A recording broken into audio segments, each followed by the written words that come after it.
Hello, and welcome to ESF. My name is Anthony Shafalo, and I am the Coordinator of Community Standards here at the college. This module is designed to help you understand the college's policy around the use and/or misuse of alcohol and other drugs.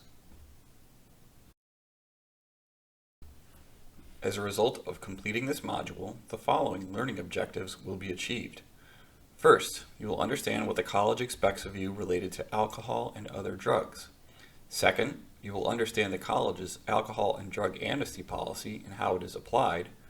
Finally, you will understand what sanctions or consequences may result from the use of alcohol and other drugs in violation of the Code of Student Conduct.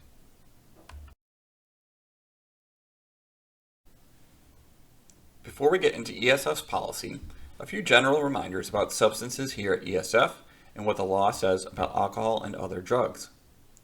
Per the ESF tobacco and smoke-free policy, quote, "We are a campus dedicated to sustainability and protecting our planet. Therefore, ESF is committed to a tobacco and smoke-free campus as a means to ensure the physical, emotional, and social well-being of all those on our campus properties." End quote.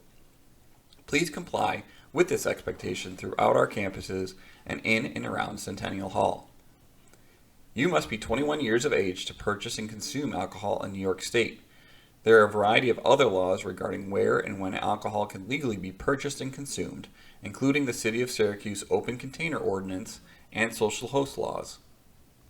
While adult use cannabis has been legalized in New York State, its use, sale, or possession remains illegal on campus as a result of the Federal Drug-Free Schools and Communities Act.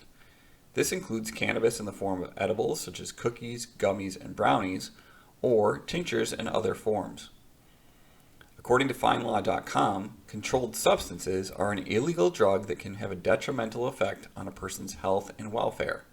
Some controlled substances are prescribed for legitimate medical treatment, but they can only be possessed and used by the person for whom they have been prescribed. Others, like heroin, cocaine, ecstasy, and even marijuana, have no accepted medical use and are deemed unsafe and therefore illegal. The Code of Student Conduct represents the college's minimum behavioral expectation of students, and you are expected to know and understand the current version of the code. Section 10 of the code, shown here, specifically speaks to alcohol and other drugs, or AOD, and will be applied in cases where students are alleged to have been exhibiting any of the behaviors clearly spelled out in the code. To review the rest of the Code of Student Conduct and the college's expectations of you, visit the link in this slide or go to esf.edu/students/handbook.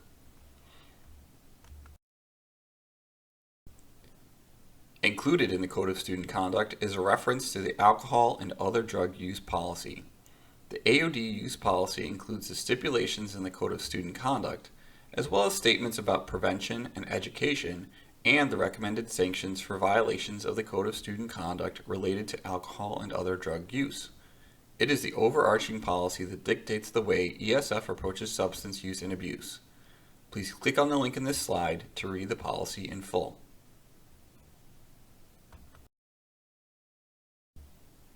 ESF's Residence Hall, Centennial Hall, also has specific policies related to possession and consumption of alcohol. Please note the expectations about underage occupants, as well as the fact that alcohol paraphernalia, kegs, drinking games, with or without alcohol, and other activities that promote the irresponsible use of alcohol are prohibited. Please see the Centennial Hall Resident Handbook for additional information. Section 10 of the Code of Student Conduct does not specifically refer to cases where a student requires medical assistance as a result of their use or overuse of alcohol and other drugs. When a student is either evaluated by medical professionals or is taken to a hospital for more sustained treatment or observation as a result of substance use, ESF classifies that behavior as extreme intoxication.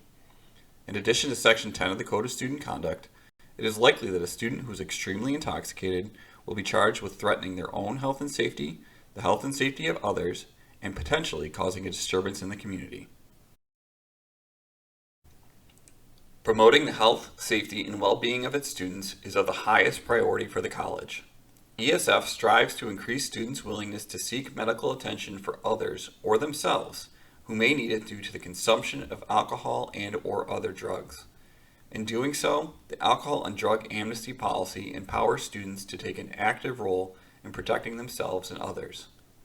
When a student assists another individual under the influence of alcohol and/or other drugs in securing medical attention or calls for assistance for themselves, that student will be granted amnesty from disciplinary action for violations of the alcohol and other drug use policy. ESF student conduct action may result for other behaviors involved in the incident that fall outside of the alcohol and other drug use policy, including but not limited to causing or threatening physical harm, sexual assault, damage to property, hazing, or possession of drugs that meet state criteria for intent to sell. Additionally, a student could still face legal action outside of the college's conduct process despite the amnesty policy. Upon receiving a report that a student needs medical assistance, responding officials, either Syracuse City Police, ESF University Police, Syracuse University Ambulance, or others, will use standard procedures for documenting the situation and collecting information of all persons involved to enable the necessary follow-up. The student or students providing assistance and the assisted student will be required to meet with a staff member in the Division of Student Affairs to discuss the incident. The staff member may require the students to participate in an educational program depending upon their involvement and/or the severity of the situation. The staff member may also require the assisted student to participate in an alcohol or other drug assessment program or other treatment programs depending on the level of staff concern for the mental, physical health, and safety of that student. There are multiple levels of sanctioning that can be applied to violations of the Code of Student Conduct. The college has determined that the chart on this and the next slide should guide the consequences a student faces if they are responsible for a violation related to alcohol and/or drugs. The aim of sanctioning in the student conduct process is to be educational and developmental. Educational projects such as reflection or research papers, watching videos on specific topics, or completing other assignments is intended to help students learn from a poor decision and help them to make better decisions in the future. Written reprimand refers to an official warning from the college, but does not change a student's standing at the college. It applies to lower level violations of the Code of Student Conduct. Disciplinary probation is an official change in status from being in good standing at the college. More serious consequences, including suspension or expulsion, could result if the Code of Student Conduct is violated again. Community restitution is designed to allow students to rectify their behavior in the community by engaging in service either at ESF or in the community. FERPA allows for the college to contact parents or guardians in situations where there is a finding of responsibility for a violation related to alcohol or drugs. We seek to notify parents or guardians to ensure holistic support for a student from both the college and at home. It is important to note that this is not a 3 strikes you're out sanctioning guideline. Serious or multiple violations such as those on the next slide may result in more serious sanctions, while a third violation does not guarantee removal from the college. As noted in this chart, repeated violations will likely result in an alcohol or drug evaluation and the completion of appropriate treatment as confirmed by the ESF Counseling Center. Offenses that have the potential to cause serious bodily harm are of a criminal nature or that promote the illegal use of drugs by other students carry the highest level of sanctioning available to the college. Suspension refers to a separation from the college for a defined period of time. A student would be eligible to return to ESF after a suspension as long as they complete any other sanctions. Expulsion is a permanent dismissal from ESF with no eligibility to return. Both suspension and expulsion are noted on a student's official ESF transcript. Any and all sanctions will be determined on a case-specific basis by an appropriate college official or hearing body as determined by the Executive Student Affairs Officer and Dean of Students. Any alcohol or drug-related offense after a student returns from a suspension for substance abuse-related violations will likely result in expulsion. As you navigate your experience with and decision-making about alcohol and other drugs, please know that the college's main concern is with your health and safety and that of the rest of the community. You likely will never have to come in contact with the student conduct process in your career at ESF. But if you do, please embrace it as an opportunity to grow. The college can get you connected to the resources you need, and it is to your benefit to get help when you need it. All you have to do is ask.